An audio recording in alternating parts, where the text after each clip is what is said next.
Hi, are you a fan of powerful magic items at your Dungeons & Dragons game table? What about beautiful props to hand out to your players?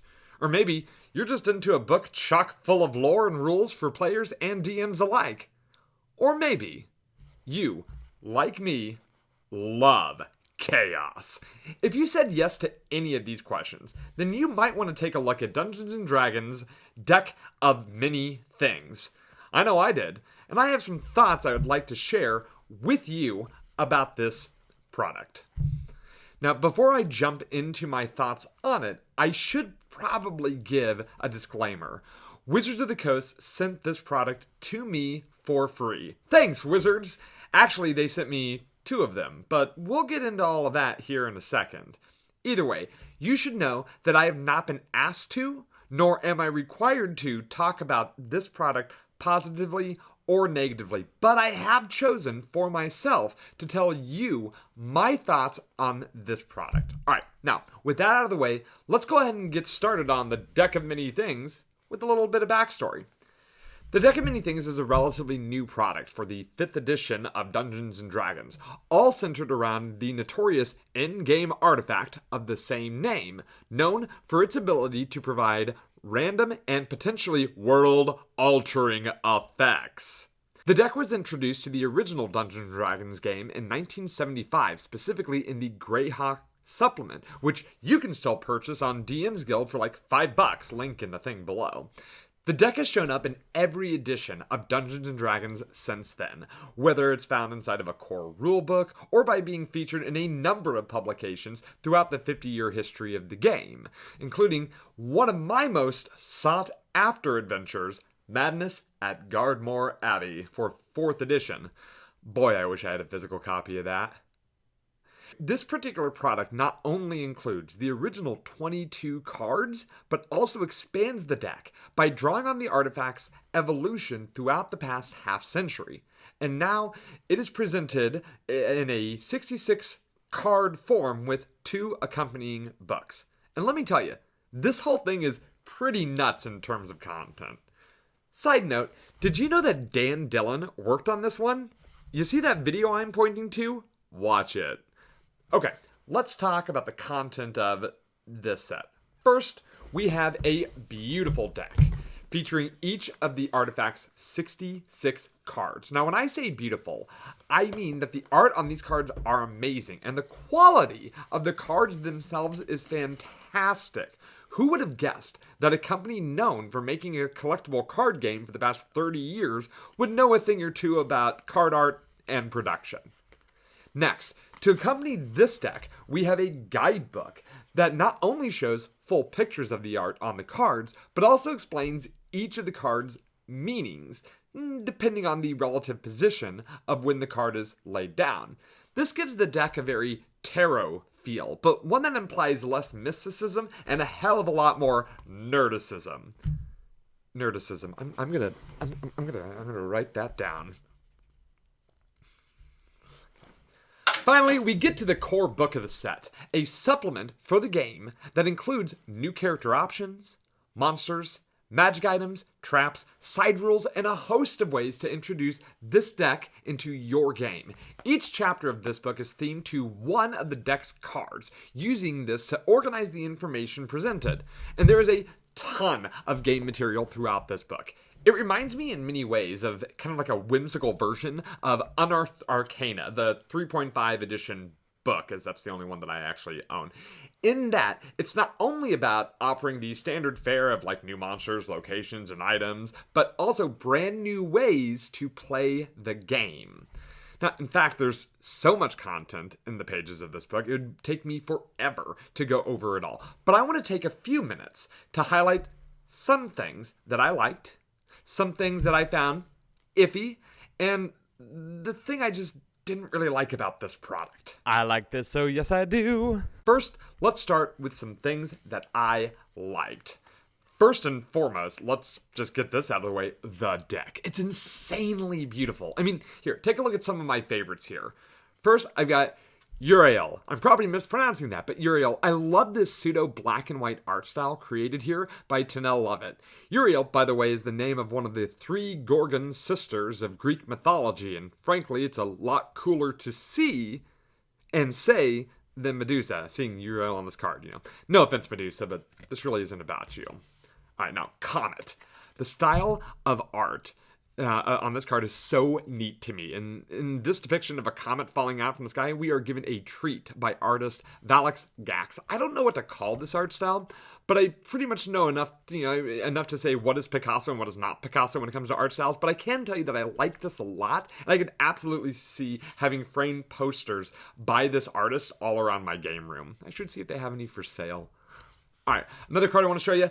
Undead. The art on this card was provided by Abigail Larson, and I just want to show off this absolute queen of a lich depicted here. Now, I've been a big fan of liches. I mean, they're a classic D&D monster, but sometimes I feel that we end up getting a lot of old man liches, but not a lot of female liches, and I thought it was kind of nice to see her immortalized. Get it? Immortalized?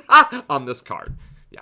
Okay, next, the art of the books, including the amazing cover art on the limited edition here by Couple of Cooks. You've got kind of some goldish filigree, some like glossy lining, but the matte black, but also raised lettering. Oh yeah, this is 100% my aesthetic.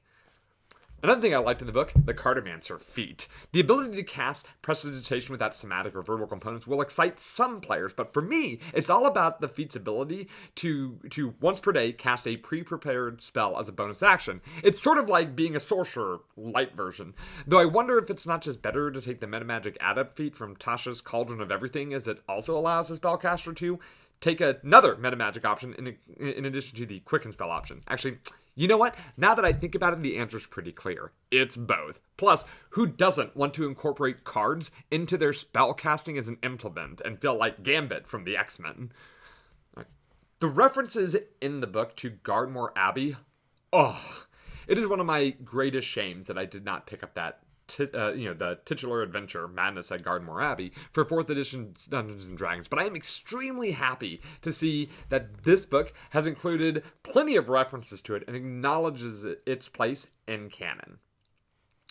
There's also a chapter in this book on how to use the cards in your game prep, and it's pretty interesting. As a dungeon master, I am always looking for ways to make my lonely fun time of prepping my games, worlds, and adventures even more fun. Now, this book provides a guide to using the cards as a random encounter deck, as well as a way to play through journeys. Now, side note, it is interesting that we now, after nearly 10 years, finally have a clean procedure for implementing journeys in an actual book by Wizards of the Coast. And for more on my thoughts on Dungeons & Dragons 5th edition and its lack of clean procedures, check out this video.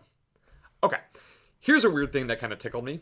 This book includes a stat block for an obscure monster called the Breath Drinker. Back in the good old 3.5 era of the game, the Breath Drinker was an air elemental with a twist. It stole the air right out of your defenseless character's lungs. I like this monster a lot. It pops up in one of my very favorite adventures of all time to run, the Shackled City Adventure Path.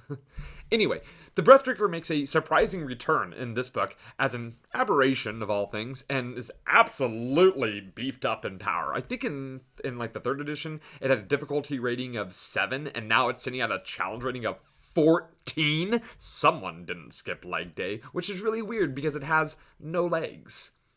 Finally, I want to mention the inclusion of an autistic character, Asteria. Now, you can have your own opinions if you wish, but as someone who is neurodivergent or neurospicy, if you find my bipolar disorder particularly exciting, it's nice to me that the lore of Asteria presents a neurodivergent character that isn't simply described as mad, insane, or, odd. I think these are kind of mid. Some things that I found iffy.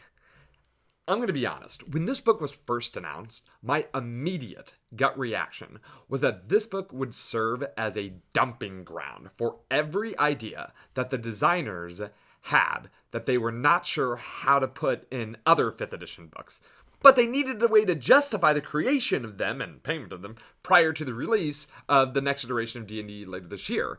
Now, while I feel like that this set has a lot of great content, I can't help but feel a little validated when I take a look at some of what was included in the rulebook. Even though all of the options are presented as being tied into like one of the cards in the deck, that connection can feel a little stretched at times. I want to talk actually about another iffy thing, the misprint controversy. This isn't really an issue with the product itself anymore, but you should be aware of it. The Deck of Many Things had its release date pushed back due to a misprint on, I think it was the cards, which is fine. Wizards should make sure that the product is right when it gets it into the hands of the consumer. But somehow, some way, someone got a hold of a ton of these misprinted copies and started to sell them on Amazon. Not only were they being sold on Amazon, but whoever was doing it was undercutting Wizards' retail price of the book. Now, the way that Amazon works is that the store with the lowest price tends to get priority in the algorithm. And when this happened, many people started to see the misprinted copies for sale before they would see the correct ones. And this led to some pretty unhappy customers. Well, I don't fully lay this issue at the feet of Wizards, although I do kind of wonder how this other company got a hold of all these bad copies in the first place. I do want to caution anyone looking to purchase this from Amazon to be sure to grab the right one. The link that I've placed in the thing below, an affiliate link, I will admit, it should be safe. Now I'm going to complain a bit. Things I did not like. Frankly, I wasn't in love with the book's organization. Usually, I'm used to being able to see right off the bat which chapters in a text are designed for players and which are designed for dungeon masters. And with this book, I have to rely on a guide to the chapters in the introduction to then explain to me who these chapters were oriented towards. But even this explanation somewhat falls short, as the book is divided into DM Toolbox, Character Creation Options, the Celestial Suite, and Adventure Locations. Of those 4 divisions, 3 of those can arguably be construed as a DM Toolbox item, and for some reason, the 4th, the Character Creation, is right in the middle of all of them. This was a miss for me. Speaking of character creation chapters, it even includes more things that are aimed at dungeon masters rather than players, like magic items and NPC followers. Why? Look, innovation is fun, but I honestly think in terms of layout, in terms of the layout of these books, Wizards of the Coast usually sets a gold standard. Character and information in the front, DM stuff afterwards, and then appendices in the back to collect magic items, monster stat blocks, and similar items. This has been the standard that they have used for years, and I, for one, hope that this is not going to be changing moving forward, as that particular formula removes an unnecessary hurdle that this book's organization provides. All right, my conclusions. I think it's a pretty fun product overall. The price tag is pretty steep compared to other releases by Wizards of the Coast, but you can pretty reliably find a copy online for around $80 at this point. Now, if you're looking for digital as well, you might take a look at the D&D Beyond bundle for both the physical book and the digital version, but that'll currently set you back about $110, and that's basically a whole Tollus book right there. Hey, Monty Cook.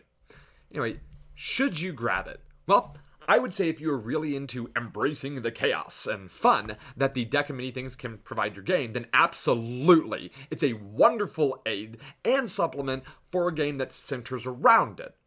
For everyone else, I don't know.